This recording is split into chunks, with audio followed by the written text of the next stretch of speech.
after we stood down from our launch attempt earlier this week.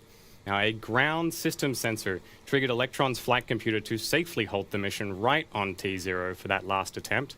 But with Electron, the launch pad, and Kineis' payload all healthy and ready for another launch attempt, we're back on the pad and ready to try again today, with greens across the board so far for our pre-launch operations.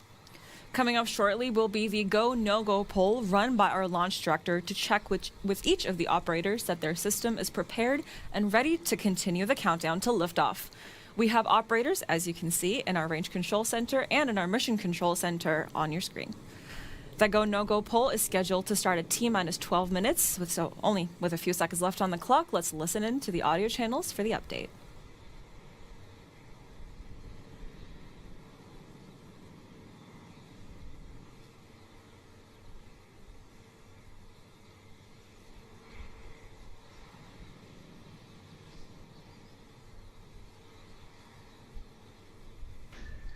All stations LD on mission, proceeding with the go, no-go sequence. Stage? Stage is go. Avionics? Avionics is go. GNC? GNC is go. VCON? VCON is go. T1? T1 is go. GC? GC is go. PLS? PLS is go. RSO? RSO is go. MET? MET is go. MM? MM is go. And LD sub? LD sub is go. Okay, the go, no-go sequence is complete. We are T-minus 11 minutes, 19 seconds, and counting. We are go for terminal count auto sequence at T-minus 10 minutes. From this time, the 3-word hold procedure is in effect.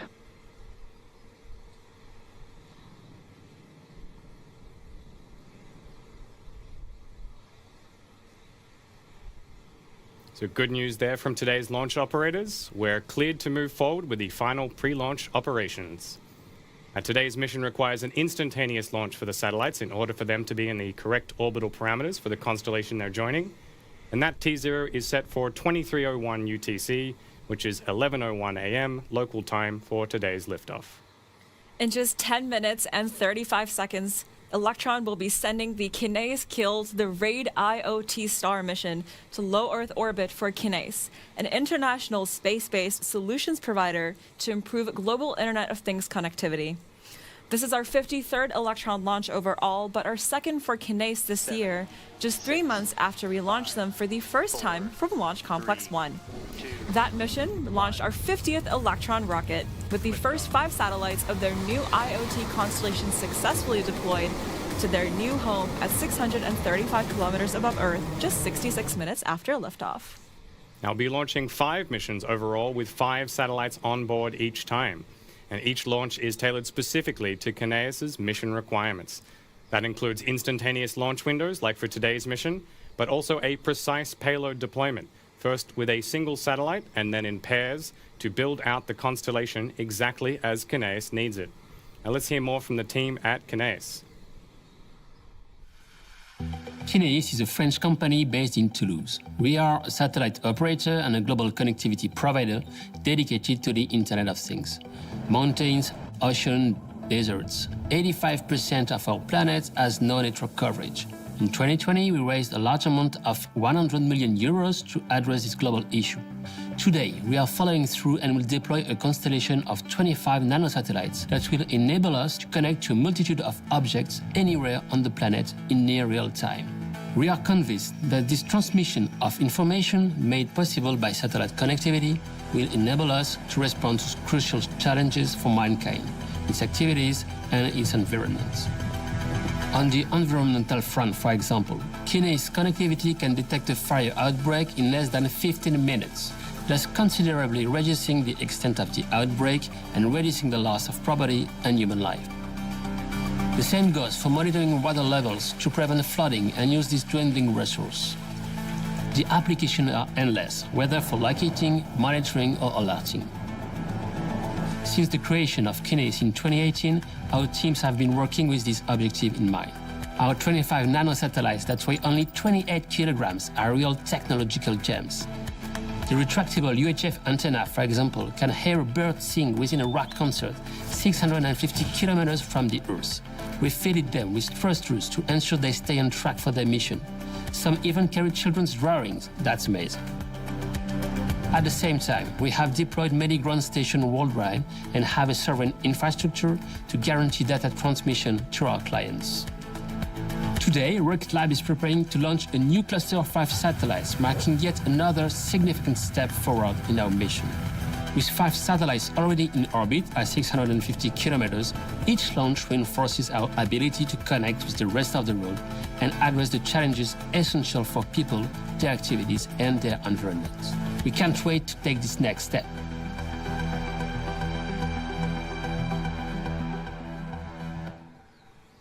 It is great to be counting down to another Kineis launch. After today's mission, we have 3 more dedicated launches to build out their constellation. We are proud to be supporting Kineis with flexible, tailored, and direct access to orbit on Electron. Now, speaking of Electron, with just 7 minutes left on the countdown clock, it's time to take you through a closer look at the rocket and mission profile for launch. Now, today's Electron rocket is our standard platform orbital launch vehicle capable of lifting up to 320 kilograms of payload to space. Electron stands at 18 meters or 59 feet tall and is primarily made with a carbon composite material, which is why our rocket looks black when it's not fueled. Now, Electron is the world's first carbon composite orbital rocket powered by the world's first 3D printed battery-powered rocket engines to make it to space. 9 of these Rutherford engines are located at the bottom of the rocket's first stage, and a single Rutherford engine with an expanded nozzle is used on the second stage. Now, all of the Rutherford engines across the rocket use batteries to power their turbopumps, and Electron performs a unique launch maneuver called a battery hot swap that happens part-way through the mission to replace the second stage engines' used-up batteries for new ones. Now, across the first and second stage, the engines use a propellant mix of kerosene and liquid oxygen, and it's that second propellant's super cold temperatures that make the outside of Electron look white, because that's where condensation has turned to ice. Now, without the propellants, Electron weighs in at just over 1,000 kilograms, but when the rocket is fully fueled, Electron weighs 13,000 kilograms. At the top of the rocket within its fairing is where you'll find today's payloads of 5 satellites for Kineis. As you can see, they're attached to the kick stage platform, from which they'll be deployed once they reach their destination. So, for today's mission, we are headed on a 643-kilometer orbit on a southern trajectory from Launch Complex 1. 2 seconds before T0, Electron's 9 Rutherford engines will ignite for liftoff, and the pad's hold-down mechanisms will be released, allowing Electron to travel upward for a short while before curving its path to continue its climb, but more horizontally. The rocket speed will continue to increase until it reaches max Q, or maximum aerodynamic pressure, just under 2 minutes from liftoff. Once it clears that first milestone, the next step in Electron's journey will be MECO. This main engine cutoff is when the first stage from the rocket shuts down and separates from the second, before the single Rutherford engine on stage 2 lights up to continue the mission to orbit. We'll have a repeat of that separation for stage 2 and the kick stage about 7 minutes later, and the kick stage will finish the mission by delivering Kineis satellites to orbit. Once that's done, we'll also have the kick stage perform a perigee lowering burn that will help reduce these stages' orbital lifetime as part of our effort to keep space sustainable. All right, so there's just 4 minutes 20 seconds remaining in the count to liftoff for Kineis killed the RadIoT star. At T-minus 2 minutes, Electron's flight computer will take over the countdown and autonomously run through its final operations. A liquid oxygen will continue to flow into Electron all the way up to T-minus 1 minute and 30 seconds. That's right, and after that, we'll hear confirmation that Electron's first and second stages are fully pressurized and ready for launch. And then it's over to our launch director, Michael Pearson, for the iconic 10-second countdown. For now, let's send it to Mission Control so they can send it to space, and we'll check back in with you after liftoff.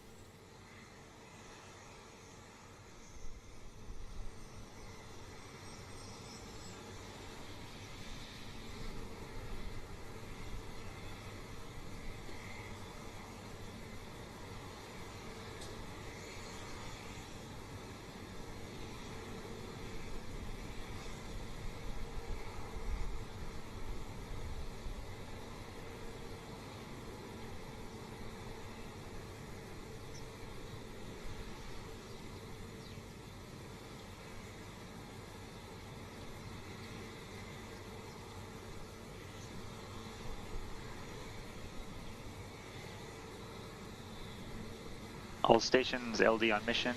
From now, there should be no red flags on your critical LCCs. Beacon LD mission.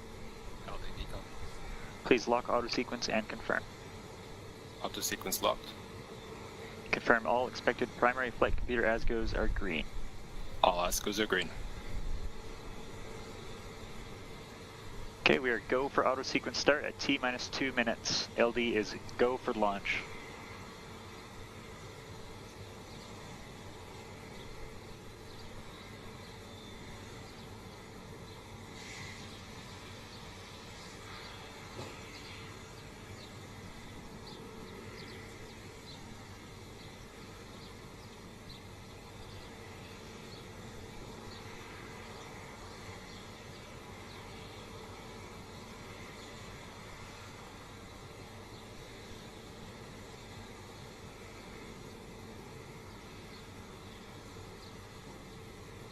The vehicle is fully on internal power. AFTS is green and enabled for flight.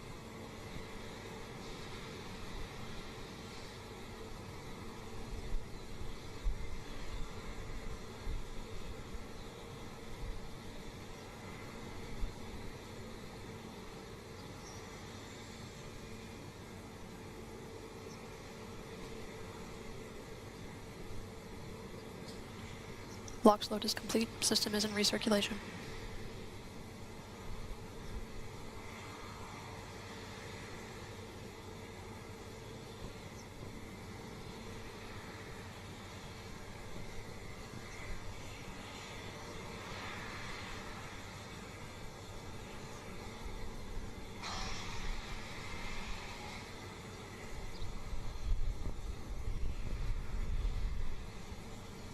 Anti-geysering is disabled.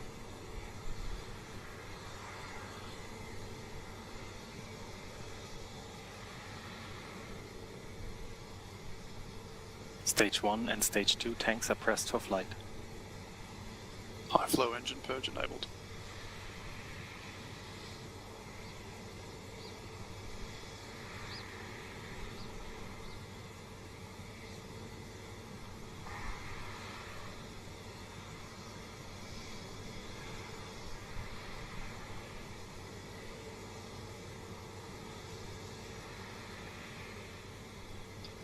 T-minus 20 seconds and counting.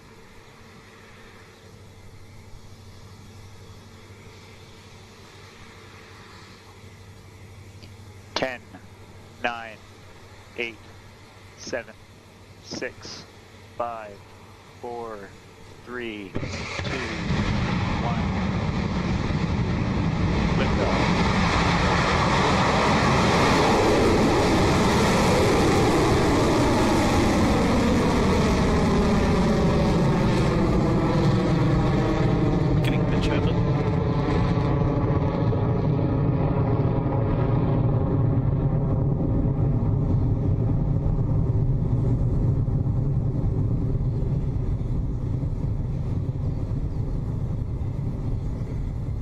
Stage 1 propulsion nominal. T plus 35 seconds and counting, and we are well on our way to space. Our 53rd Electron rocket has taken flight, and it's headed to orbit with its payloads for Kineis. Up next, you'll hear the call from max Q, or maximum aerodynamic pressure, the point in flight where Electron experiences peak structural load. The GNC operator on console will give us the call that max Q is approaching, and then we'll hear for confirmation that we have passed through that gate.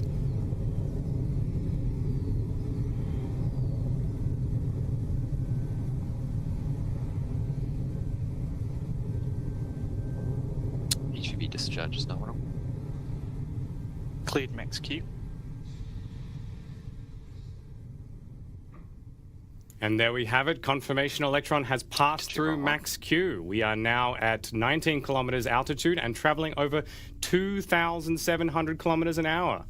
And next up, we have 3 key events: main engine cutoff, or MECO, stage separation, and stage 2 engine ignition. MECO is when all 9 Rutherford engines shut down to prepare for the next phase in flight. And after those engines shut down, Electron's first and second stages separate. Then finally, the vacuum-optimized Rutherford engine on Electron's second stage ignites to propel the mission through to an elliptical transfer orbit. Those three events all take place in a quick succession over just a few seconds, so let's listen in for those calls.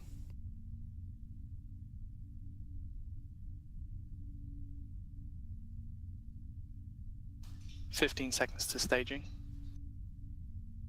Entered burnout detect mode.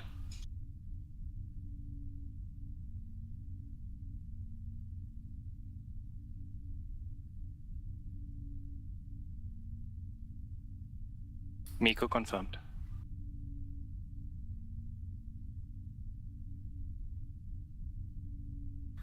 Stage separation confirmed.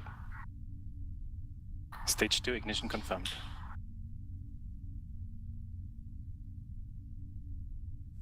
We are now T plus 2 minutes and 45 seconds into the mission, and as you've just heard, Electron has had a successful MECO, stage SEP, and second stage ignition. Stage 2 guidance Telemetry is data shows that Electron is now moving at over 8,200 kilometers per hour and has just passed 100 kilometers above Earth. Up next is fairing jettison, when Electron's nose cone, which is protecting our payloads today, will split in two and fall away. We might see this happen on screen, so let's keep an eye out for that.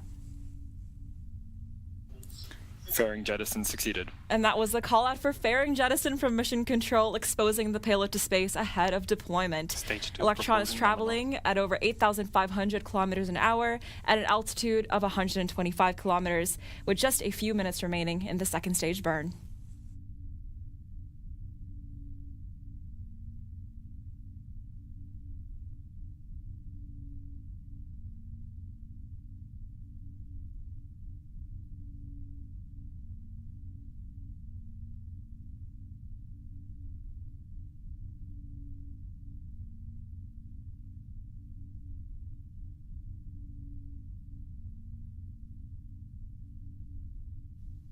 Now, if you take a look at the graph on the right-hand side of your screen, then you can see Electron's current trajectory compared with our expected trajectory. And we like those two lines to be as close as possible, and that's what helps Electron's precise payload insertion accuracy.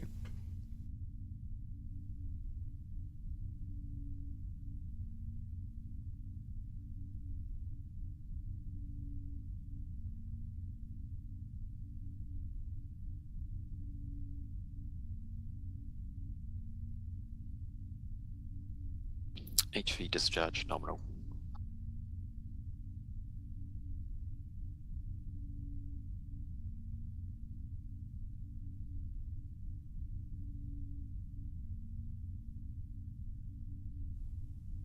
Some of you may be wondering how IoT satellites impact your daily lives. These satellites connect devices globally, even in areas without regular internet. In day-to-day life, this means you can track deliveries worldwide and carry out credit card transactions, even if you're stranded in the middle of the South Island of New Zealand. They also support things like your smart home assistant or fitness watch, allowing them to stay connected anywhere for real-time updates or alerts.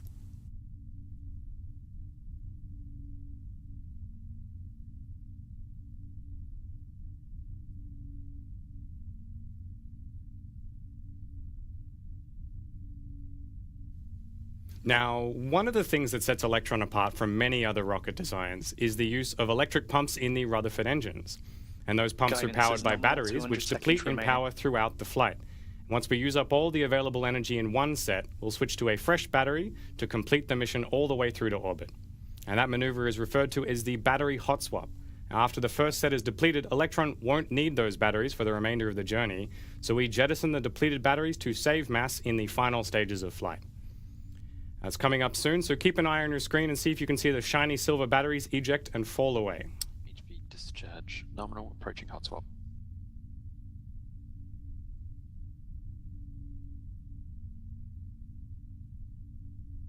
Throttling down.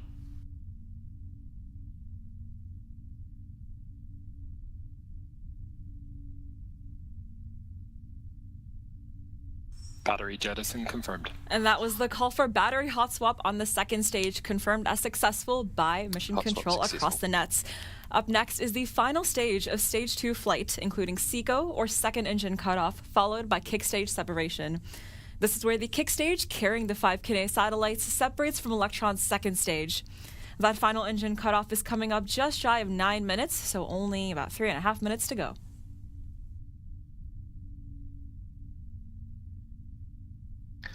Stage 2 AFTs has propulsion saved. holding nominal.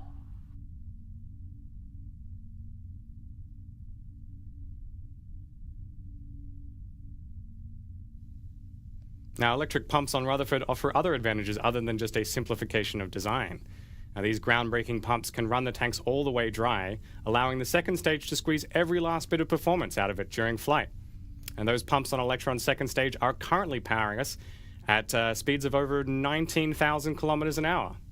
Some keen watchers from Flight 50 will remember some fun flips and rotations the kickstage performed during payload deployment for the last Kineis mission. The kickstage's reaction control thrusters achieved this by expelling precise amounts of cold pressurized gas through small thrusters to rotate the kickstage and control its orientation and position in space.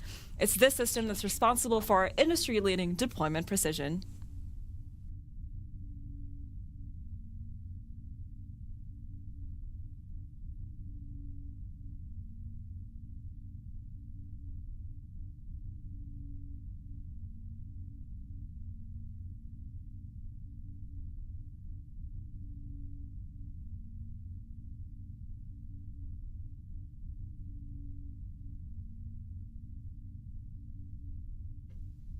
It's now T plus 8 minutes 18 seconds, and we're fast approaching second engine cutoff. And just before that happens, the Rutherford engine will begin to throttle down in preparation for shutdown, which is scheduled to take place around 9 minutes into the mission. So let's listen in and wait for that confirmation.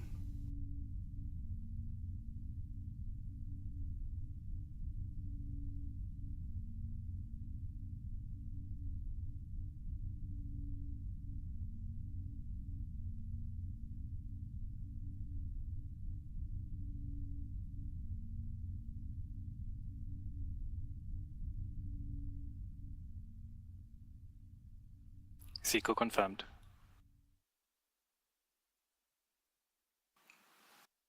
Stage 3 separation confirmed. Nominal transfer Great news orbit there from achieved. Mission Control. The second stage engine has shut down and the kickstage has separated and is about to enter a coast phase for around 45 minutes. At the end of that coast, the Curie engine on the kickstage will ignite 2 times to complete some final positioning maneuvers. The first will circularize our orbit to 643 kilometers, and the second will slightly lower our perigee at the customer's request. Now, around a minute after the completion of that final burn, the Kineis satellites will be deployed in sequence. First, a single satellite will be deployed off the top of the kick stage, followed by the remaining 4 satellites deployed in pairs from opposing sides.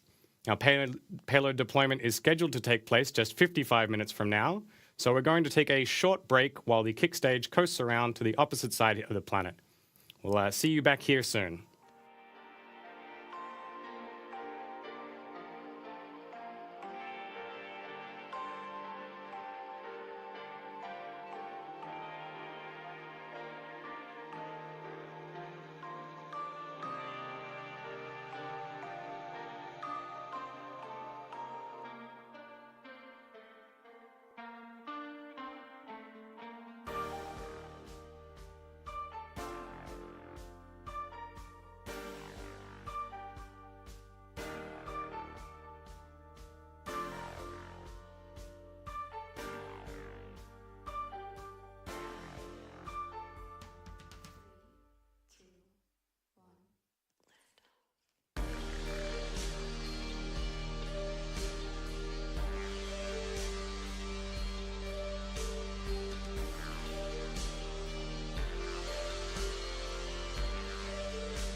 Welcome back to the launch of Kineis killed the RadIoT star, our 53rd Electron launch.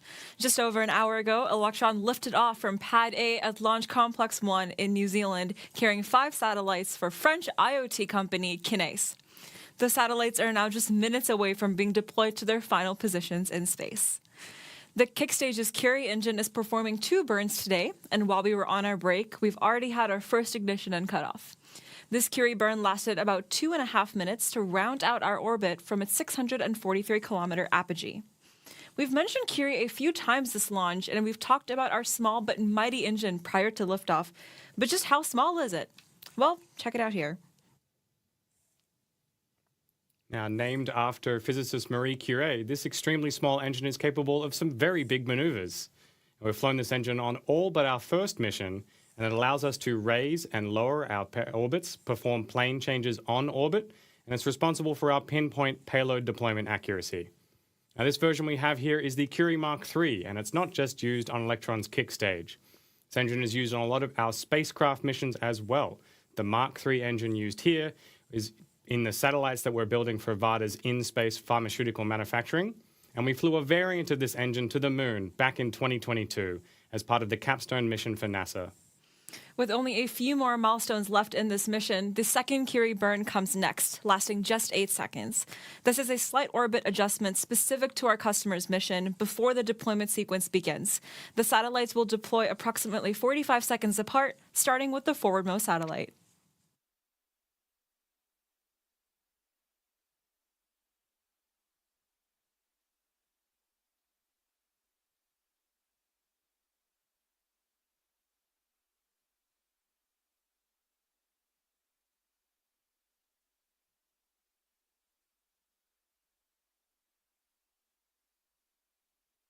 Curie ignition confirmed. Curie engine cutoff confirmed. Great news there to have Curie engine shutdown confirmed by mission control for the kick stage.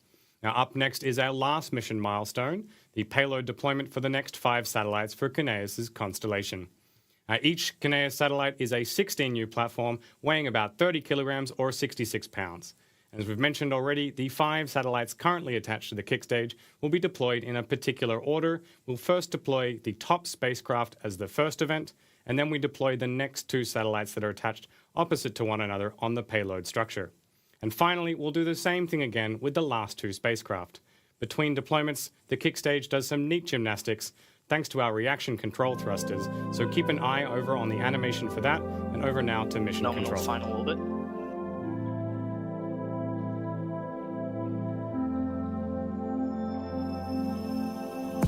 Kineis, payload 1, deployment confirmed.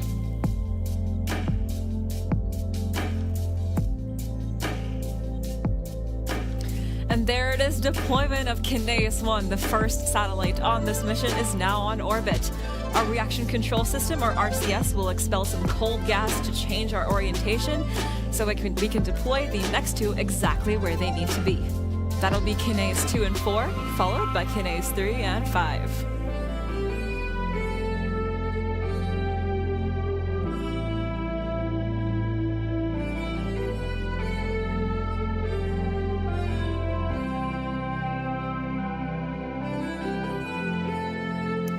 Kineis, payload 2 and 4, deployment confirmed.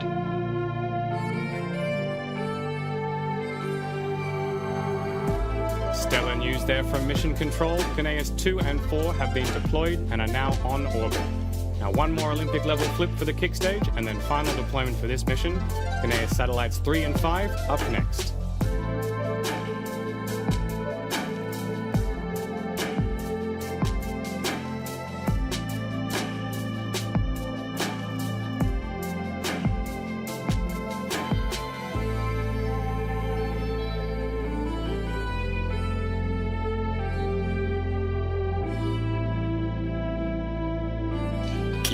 Payload 3 and 5 deployment confirmed.